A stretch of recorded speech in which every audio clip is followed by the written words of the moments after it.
യെഹെസ്കേൽ പ്രവചനം 10-ാം അധ്യായത്തിൽ 10-11 അധ്യായം പഠിക്കുമ്പോൾ ഈ ദൈവത്തിന്റെ മഹത്വം നഷ്ടപ്പെട്ടു പോകാനുള്ള കാരണങ്ങൾ അതൊരു 10 കൂട്ടം കാര്യമുണ്ട്. അതെല്ലാം ഇപ്പൊ പറഞ്ഞാൽ പോയി പറ്റുണ്ടാകുകയില്ല. 10 കൂട്ടം കാര്യം അത് പറഞ്ഞങ്ങ് വിടാം, അതേ ഒക്കുള്ളൂ. ഒന്ന്, ഇവര് മത്സരഗൃഹമാണ്, മത്സരമാണ്.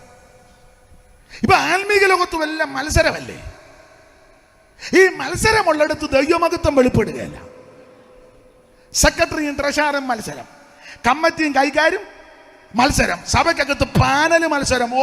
നീ അമ്പാരടിച്ച് പൊട്ടിക്കാന്നല്ലാതെ മഹത്വം വെളിപ്പെടുകയല്ല. പാട്ടുകാരെ ഇറക്കി, ഇന്നൊരു പാട്ട്, നാളെ വേറൊരു പാട്ടുകാർ, മറ്റന്നാൾ വേറൊരു, മുഴുവൻ ഗ്രൂപ്പിസമാണ്. എവിടെ മഹത്വം വരാനാ? ഞാൻ പറഞ്ഞ മാത്യുച്ചാന് മനസ്സിലായില്ലേ? കുഞ്ചാന് പിടികിട്ടിയില്ലേ? കുഞ്ഞാനിപ്പോർക്ക് അതേമേ വന്നതിപ്പം വന്നത് ഗുണമായി. എടാ, സഭയ്ക്കകത്ത് മത്സരം നടത്തിയാൽ ദൈവമഹത്വം വെളിപ്പെടുകയല്ലെന്ന്. സഭ ഒറ്റക്കെട്ടായി പ്രാർത്ഥിക്കണം. ഇതിനകത്ത് പാനല് പരിപാടി നടത്തരുത്. ഗ്രൂപ്പിസം, പാനല്, ഓവർസീറുടെ പക്ഷം, ഓവർസീർക്ക് എതിരായിട്ട് ഒരു പക്ഷം, എല്ലാം ഒരു സ്റ്റേജിൽ. സൂപ്രണ്ടിന്റെ പക്ഷം, സൂപ്രണ്ടിന്റെ എതിർ പക്ഷം, എല്ലാം ഒരു സ്റ്റേജിൽ. പ്രസിഡന്റിന്റെ പക്ഷം, പ്രസിഡന്റിന്റെ എതിര്. നിങ്ങൾ പിന്നെ എന്നെ ഇങ്ങനെ ശൂന്യങ്കാരി പറഞ്ഞ പോലെ എനിക്ക് ഇരുൾ നിറം പറ്റിയിരിക്കാലും ഞാൻ കറുത്തിരിക്കാലും നിങ്ങൾ എന്നെ തുറിച്ചു നോക്കുന്നേ.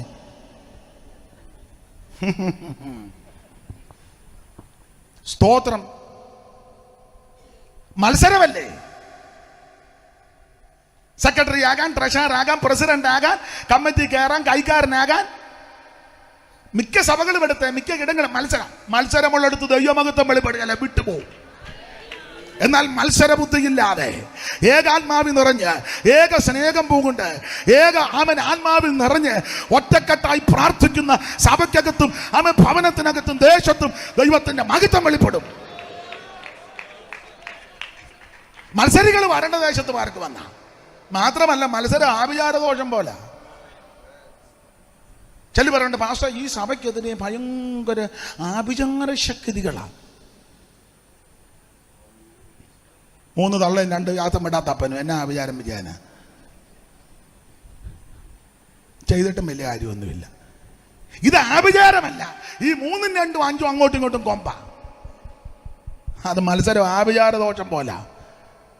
പല സഭയിലും പല വീട്ടിലും അയലത്തുകാരൻ ശുദ്രം ചെയ്തതൊന്നുമല്ല, ബന്ധുമിത്രാദികൾ ശുദ്രം ചെയ്തതല്ല, ആഭിചാരം ചെയ്തതല്ല, മത്സരമാ വിഷയം. ഞാൻ വാക്യങ്ങളെടുത്ത് വല്ലതും പറയാൻ നേരമില്ല, അതുകൊണ്ടാണ് അഭിവാചകം പോലെ അങ്ങ് പറയുക. അപ്പൊ ഒന്ന്, മത്സരം. അവർ മത്സര ഗൃഹമല്ലോ. വായിച്ചേ നിങ്ങൾ, ചടിയടാന്ന് വായിക്കാവോ മോളെ? യെഹെസ്കേൽ പ്രവചനം 2:7 വായിച്ചേ. ചടിയടാന്ന് വായിക്കണേ. അവർ കേട്ടാലും കേൾക്കാഞ്ഞാലും തുരുത്തിക്കാടാന്നേലും കൊള്ളാം, പുന്നക്കാടാന്നേലും കൊള്ളാം, ഏത് ആടാന്നേലും കൊള്ളാം, കേട്ടാലും കേൾക്കാഞ്ഞാലും കാര്യം പറയണം. ഒന്നുകൂടെ വായി. കേട്ടാഞ്ഞാലും അവർ കേട്ടാലും കേൾക്കാഞ്ഞാലും നീ എന്റെ വചനങ്ങളെ അവരോട് പ്രസ്താവിക്കണം. അവർ മഹാമത്സരികളല്ലോ. അയ്യോ, മത്സരികളാ, വെറും മത്സരികളല്ല, മഹാമത്സരികൾ. 3-ാം വാക്യത്തിൽ മത്സരിക്കുന്ന വായിച്ച 2:3. മനുഷ്യപുത്ര, എന്നോട് മത്സരിക്കുന്ന മത്സരികളായ ഇസ്രായേൽ മക്കൾ. അവിടെ മത്സരിക്കുന്ന 2-ാം അധ്യായത്തിന്റെ 3-ൽ മത്സരിക്കുന്നേ ഉള്ളൂ. പക്ഷെ 7-ാമത്തെ വാക്യം വന്നപ്പം മഹാമത്സരികളാ. കിട്ടാൻ സാധ്യതയുണ്ട്. കുത്തിയിരുന്ന് പ്രാർത്ഥിക്കല്ല. മത്സരിക്കാനും വാത് കെട്ടാനും തർക്കിക്കാനുമുള്ള സമയമല്ല. കുത്തിയിരുന്ന് പ്രാർത്ഥിക്ക. മത്സരിച്ചാൽ ദൈവമഹത്വം നിൽക്കത്തില്ല. അപ്പൊ ഒന്ന്, ഇവര് മഹാമത്സരികളാ. 2, സാഹസം ദുഷ്ടതയുടെ വടിയായിട്ട് അതങ്ങ് പൂത്ത് അഹങ്കാരം തളർത്തിരിക്കുന്ന. നിങ്ങളാണ്ട 7-ാം അധ്യായത്തിന്റെ 10-11 വായിച്ചേ. ഓടിച്ചു വായിക്കണേ. ഇതാ അത് വരുന്നു, നിന്റെ ആപത്ത് പുറപ്പെട്ടിരിക്കുന്നു, വടി പൂത്ത് അഹങ്കാരം തളർത്തിരിക്കുന്നു. വടി പൂത്ത് അഹങ്കാരം തളർത്തിരിക്കുന്നു. സാഹസം ദുഷ്ടതയുടെ വടിയായിട്ട് വളർന്നിരിക്കുന്നു. സാഹസമായി ദുഷ്ടതയുടെ വടി അത് പൂത്തു, അഹങ്കാരം ഇപ്പൊ തളർത്തു. ഒരു സഭയിലാ കൂടുന്നത്, തമ്മിൽ മിണ്ടത്തില്ലല്ലോ, കൈ കൊടുക്കുന്നില്ലല്ലോ, സ്വന്തം സഹോദരങ്ങളുമായിട്ട് മിണ്ടുന്നില്ലല്ലോ. അയലത്തുകാർ കാണാതിരിക്കാൻ 5 ഇഷ്ടികയും കൂടെ പൊക്കി കെട്ടിയില്ലേ ഇപ്പം?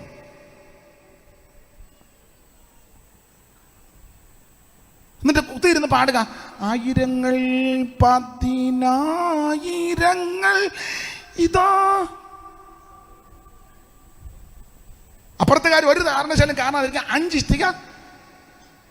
ചുണയുള്ളവൻ ആ ഇഷ്ടിക എടുത്ത് നിന്നെ എറിയണം പാട്ട് പാടുമ്പോൾ. നമുക്ക് പ്രമാണമില്ല, പ്രമാണം ഇല്ലാത്തതിന് എറിയട്ടെ. ഞാൻ പറയുന്ന മനസ്സിലാകുന്നുണ്ടോ? സ്തോത്രം. അഹങ്കാരം, മത്സരം, ഇത് പൂത്ത് തളർത്ത് നിൽക്കുക. 2 വർഷം കോവിഡിന്റെ രൂക്ഷതയിൽ അഹങ്കാരമെല്ലാം കുറച്ച് അന്നേരം ഇപ്പൊ പിന്നെയും തുടങ്ങി. സ്വന്തം ഭാര്യ മരിച്ചിട്ട് അടുത്തോട്ട് എല്ലാം ഉമ്മ വെക്കാൻ പോലും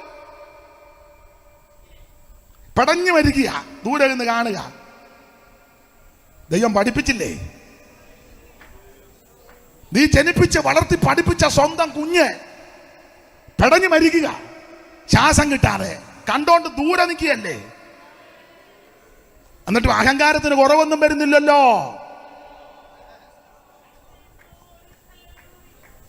എല്ലാരും തന്നെത്താൻ ചിന്തിക്കാനാ. ഞാൻ എന്നെയും കൂടെ പ്രതിയാക്കിയാ പറയുന്നത്. ഭർത്താവിന് ഒടുവിൽ ഒന്ന് കണ്ട് അന്തിചുംബനം കൊടുക്കാനൊത്തില്ലല്ലോ, ഭാര്യ കടന്നു പോയപ്പോൾ ഒന്ന് കാണാനൊത്തില്ലല്ലോ.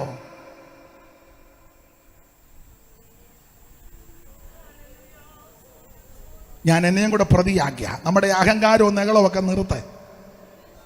എന്തേലും ആയെന്നുള്ള ചിന്തയെല്ലാം അങ്ങ് വിട്. ഒന്നും ആയിട്ടില്ലെന്ന് സമ്മതിക്കേ, അനുദപിച്ച് മടങ്ങി വാ. ഞാൻ തന്റെ ജ്ഞാനത്തിലും ധനവാൻ തന്റെ ധനത്തിലും ബലവാൻ തന്റെ ബലത്തിലും പ്രശംസിക്കാതെ പ്രശംസിക്കുന്ന യഹോവയിൽ പ്രശംസിക്കേ. നിങ്ങളുടെ കൊമ്പ് മേലോട്ടൊന്ന് ഉയർത്തരുത്, ശാഠ്യത്തോടെ സംസാരിക്കരുത്. കിഴക്കുന്നു മടക്കുന്നു, കിഴക്കുന്നു പടിഞ്ഞാറ് തെക്കുന്നു വല്ല ഉയർച്ച വരുന്നത്. ഉയർച്ച ഉയരത്തിൽ നിന്നാ. ദൈവസന്നിധി താന്നു കൊടുക്ക്. ഞാൻ ദീർഘമാക്കുന്നില്ല, വേറൊരു ഭാഗത്തോട്ട് വന്ന് നിർത്തേണ്ടത് കൊണ്ടായിരിക്കും. ഇവിടെ എല്ലാം നിന്ന് പ്രസംഗിച്ചാൽ കൊള്ളാന്ന്. പിന്നെ അഹങ്കാരം. ഒന്നുകൂടെ വായിച്ചേ മോളെ ആ വാക്യം. ഇതാ നാൾ, ഇതാ അത് വരുന്നു, ആപത്ത് പുറപ്പെട്ടിരിക്കുന്നു, വടി പൂത്ത അഹങ്കാരം തളർത്തിരിക്കുന്നു. വടി പൂത്ത അഹങ്കാരം തളർത്തിരിക്കുക. അഹങ്കാരം. ഞാൻ സമ്പന്നൻ, ധനവാൻ, എനിക്കൊന്നിനും മുട്ടില്ല. മറ്റേ പുള്ളി പറഞ്ഞതുപോലെ അഹങ്കാരം മുഴുക്കുമ്പോഴാണ് ദൈവം പിടികൂടുന്നത്. ഞാൻ പണിത മഹതിയാം ബാബേലല്ലയോ, ഇത് അങ്ങോട്ടും ഇങ്ങോട്ടും 1-2 ഉലാത്ത് തമ്പുരാൻ നല്ല ഒലത്തി. ഇയാൾ മേളിൽ കൂടെ ഒലത്തിയപ്പം തമ്പുരാൻ മനസ്സിലാകുന്നുണ്ടോ? എന്നെ കൊണ്ട് നിന്നെ കൊണ്ട് ഒന്നും നടക്കുകയല്ലെന്നായി പറഞ്ഞത്. പൗലോസ് പറഞ്ഞൊരു പദം കടമെടുക്ക, ഞെളിയാതെ ഭയപ്പെട്, ദൈവത്തെ ഭയപ്പെട്. കണ്ടമാനം പുള്ളി അങ്ങ് ഞാൻ പടുന്ന മഹതിയാം ബാബേലല്ലയോ. സ്തോത്രം. തമ്പുരാൻ പെട്ടെന്ന് പറഞ്ഞു, ഇവനെ തൂക്കാൻ പോവുകയെന്ന്. തൂക്കാൻ ഇവനെ തൂക്കി. കാരണം കനമുണ്ടെന്ന് പറഞ്ഞാ ഒലാത്തുന്നത്. ഈ ദേശത്ത് ഇച്ചിരി കനമുള്ള ആള് ഞാനാ. ഞങ്ങളാണ് കനമുള്ള കുടുംബം, ഞങ്ങളാണ് കനമുള്ള ആൾക്കാർ. അങ്ങനെ അങ്ങോട്ടും ഇങ്ങോട്ടും ഈ സഭയ്ക്കകത്ത് ഇപ്പൊ കനമുള്ളത് ഞങ്ങൾക്കാണ്. ഈ തുരുത്തിക്കാട്ട് അല്പ കനമുള്ളത്, മേളിൽ കൂടെ കടന്ന് മല്ലപ്പള്ളിയിൽ കനമുള്ളത് ഞങ്ങൾ 2-3 കുടുംബക്കാർക്ക്.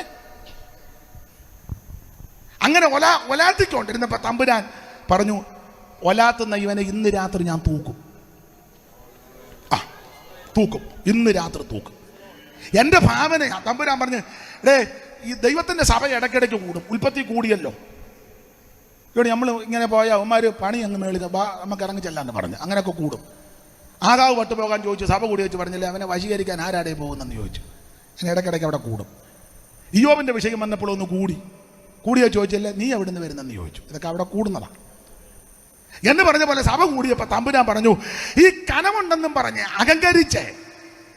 അഹങ്കാരം തളർക്കുകയല്ലേ. അഹങ്കരിച്ചുലാത്തുന്ന ഇവനെ ഇന്ന് രാത്രി തൂക്കും. തമ്പുരാൻ പറഞ്ഞു, തുലാസ് കൊണ്ടുവരാൻ പറഞ്ഞു. ദൈവത്തിന്റെ തുലാസ്. കള്ളത്തുലാസ് യഹോവയ്ക്ക് വെറുപ്പ, ഒറ്റപടി അവന് പ്രസാദമാണ്. എന്റെ ഭാവനയാ ദൈവത്തിന്റെ തുലാസ് അങ്ങോട്ട് വന്നു. തുലാസ് ആ തുലാസ് വന്നപ്പോ തമ്പുരാൻ, എന്റെ ഭാവനയാ കേട്ടോ, അങ്ങനൊന്നും പുസ്തകത്തിലൊരു ഭാവനയാ. ദൈവത്തിന്റെ തുലാസ് അങ്ങോട്ട് വന്നപ്പോ ഇങ്ങനെ നിൽക്കുക. അപ്പൊ തമ്പുരാൻ ഒരു ദൂതൻ, കോടി കോടി ദൂതന്മാരിങ്ങനെ സദാ സന്നദ്ധരായി പാട്ടുകാരൻ പറയും പോലെ ഇങ്ങനെ നിൽക്കുക. ആ ശക്തിയും ബലമേറിയ ദൂതന്മാർ ആ തുലാസ് ഇങ്ങനെ തൂക്കിക്കിടക്കുക. അപ്പൊ തമ്പുരാൻ പറഞ്ഞ, എന്താ ആ കക്ഷീനെ ഉലാത്തുന്നവനെ കണ്ടോ? ആ കണ്ട് തട്ടയിലോട്ട് ഇടാൻ പറഞ്ഞു. ത്രാസിന്റെ ഒരു തട്ടയിലോട്ട് ഇടേ.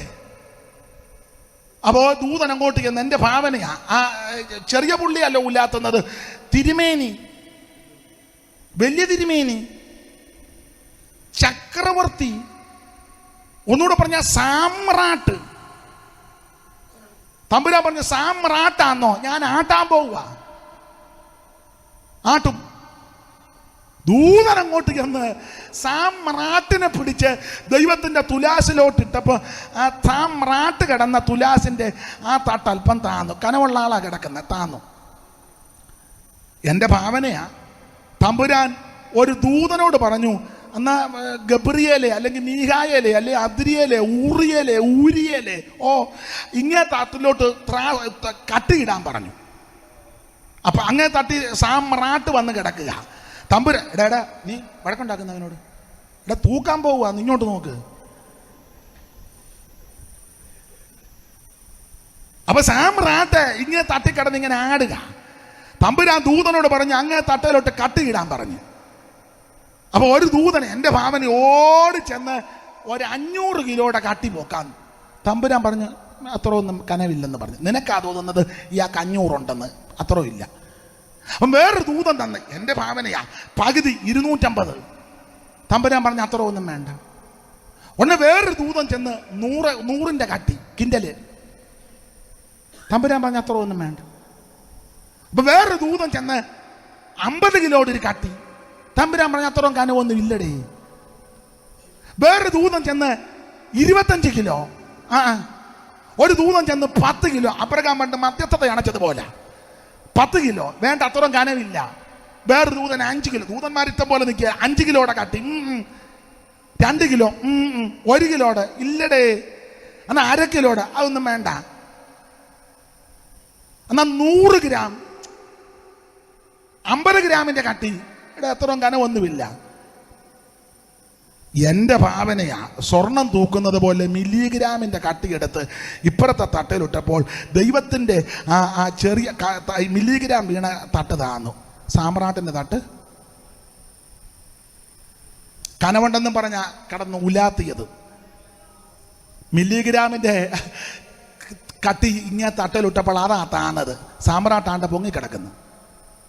സാമ്രാട്ടും തട്ടും അതാ വിശുദ്ധദേവന്മാരുടെ ആത്മാവുള്ള ദാനിയേൽ എന്ന് പറഞ്ഞ, നിന്നെ ഇന്ന് രാത്രി തൂക്കി, നിനക്കൊരു കനവും ഇല്ല. നിന്നെ ഇന്ന് രാത്രി ദൈവം തൂക്കി. ഇന്ന് രാത്രി ദൈവം നിന്നെ തൂക്കുന്ന രാത്രിയാ. എന്നെ തൂക്കും, നിന്നെ തൂക്കും, ഇവിടെ ഇരിക്കുന്നവരെ ദൈവം തൂക്കും. ദൈവം തൂക്കുമ്പോൾ അറിയാം. സ്തോത്രം. എനിക്ക് നിങ്ങൾക്കുമൊക്കെ ചില ചിന്തയുണ്ട്, കനമുണ്ട്, ഏതാണ്ടൊക്കെ ഉണ്ടെന്ന്. ഇല്ലില്ല, ഒന്നുമില്ല. ദൈവം നിന്നെ തൂക്കി നോക്കുമ്പോൾ അവ കുറവുള്ളവനായിട്ട് തന്നെ കാണുന്നത്. ഇന്ന് രാത്രി അനുദപിച്ച് മടങ്ങി വാ. Praise the Lord, praise the Lord. അതെ, ഞാൻ ഓടിച്ചങ്ങ് പോകുകയാ. കർത്താവിന് മഹത്വം. അപ്പോൾ മഹത്വം വിട്ടുപോകാൻ അഹങ്കാരം പൂത്തങ്ങ് തളർത്തൊന്നുകൂടെ വായിച്ചോ. ഇതാ അത് വരുന്നു, ആപത്ത് പുറപ്പെട്ടിരിക്കുന്നു, വടിപൂത്ത അഹങ്കാരം തളർത്തിരിക്കുക. ചിലരുടെ ഡയലോഗൊക്കെ നിങ്ങൾ കേട്ടിട്ടില്ലേ? അഹങ്കാരം. അമ്മാമ്മേ, മോളെ എല്ലാ പിള്ളേരും പറയും അവള് ചിക്കൻ മാത്രമേ, അവക്ക് ചിക്കൻ ഇല്ലെങ്കിൽ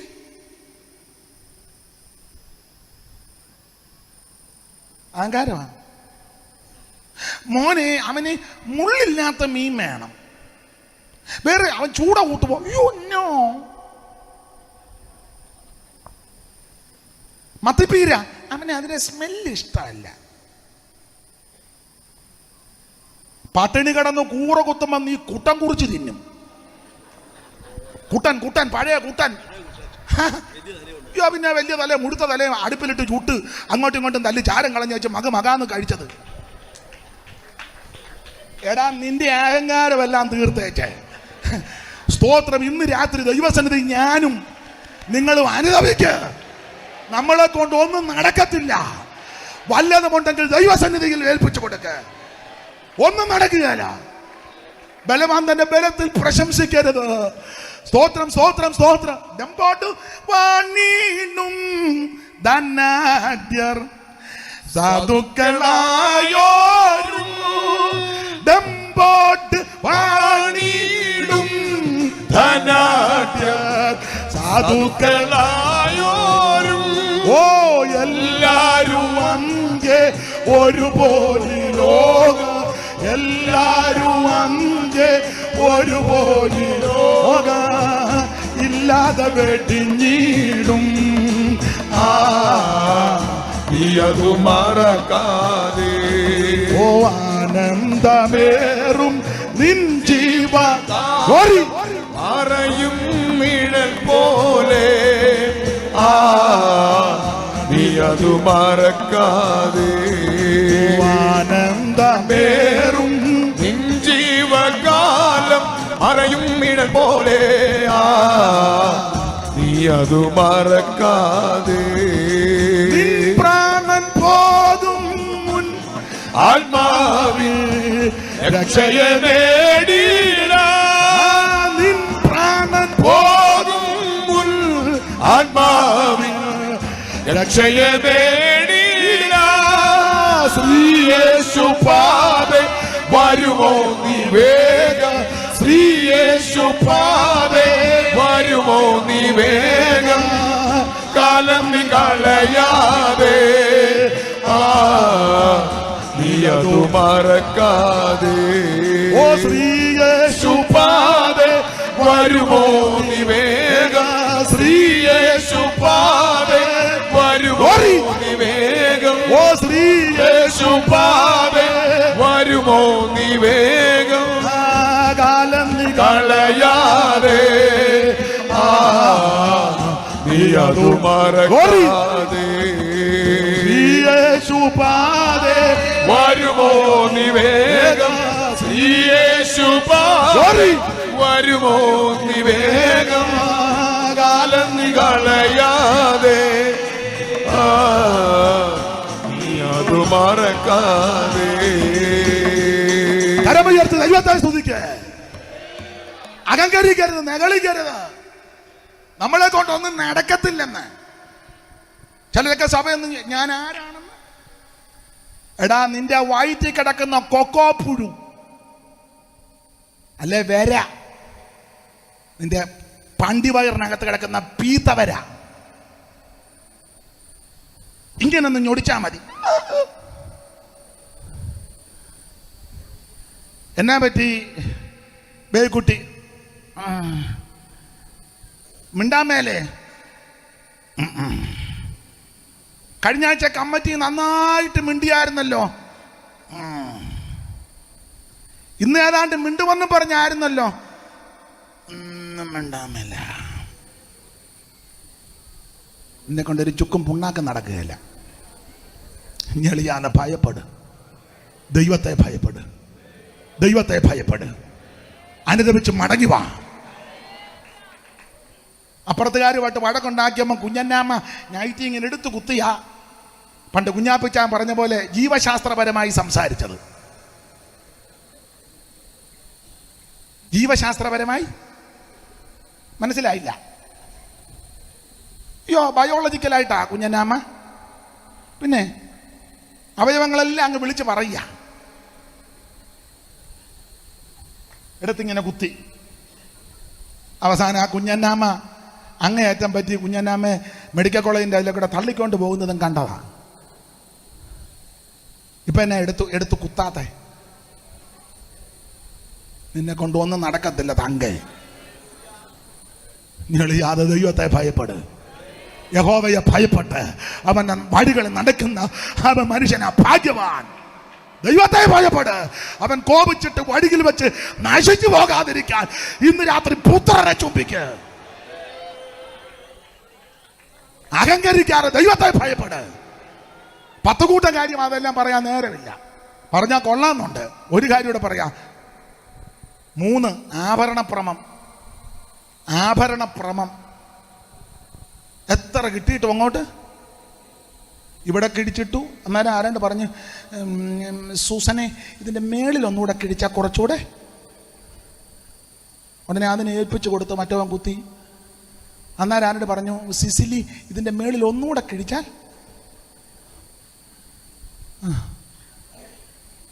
അന്നേരം പറഞ്ഞു, ഇതിൽ നിന്ന് ഇങ്ങോട്ടൊരു ഇണക്കൂടുണ്ടെങ്കിൽ.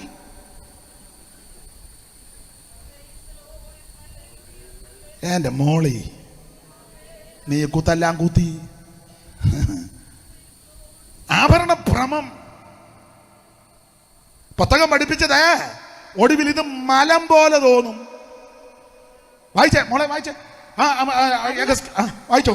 അതുകൊണ്ടുള്ള 7:19 7:19 അവർ തങ്ങളുടെ വെള്ളി വീതികളിൽ അവർ തങ്ങളുടെ വെള്ളി വീതികളിൽ എറിഞ്ഞു കളകയും പൊന്നവർക്ക് മലമായി തോന്നും.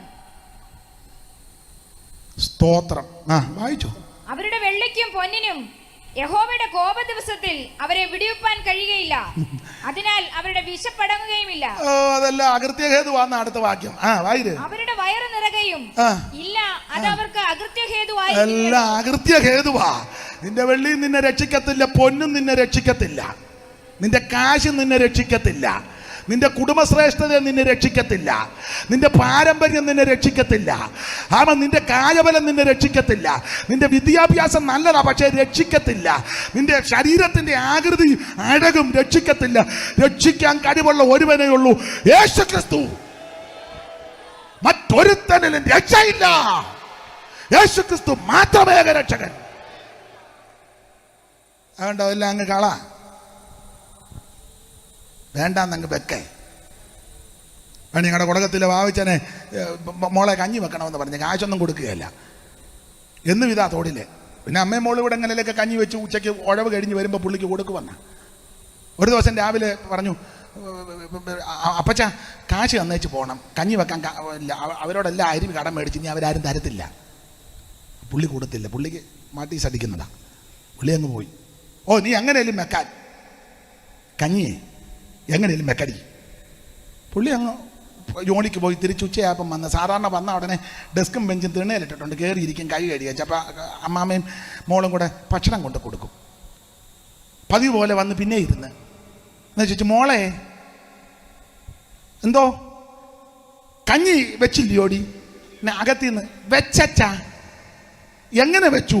വേണ്ടാന്ന് വെച്ചു. വേണ്ടാന്ന് അങ്ങനെ വേണ്ടാന്നങ്ങ് വെക്കമ്മാമേ. ഇതൊടുവിൽ വലിച്ചെറിയുമെന്ന്. ഇത് അകൃത്യഹേതുവാ. സ്തോത്രം. ഇതുകൊണ്ടൊക്കെ മകത്തം നിൽക്കാൻ ഇത് മകത്തം വിട്ടുപോയി. അവിടെ ഒത്തിരി കാര്യം പറയേണ്ടതുണ്ട്. ഞാൻ 10 കൂട്ടം കാര്യത്തിൽ 3 കൂട്ടമേ പറഞ്ഞോളൂ. വേറൊരു ഭാഗത്തേക്ക് വന്നങ്ങ് നിർത്താം.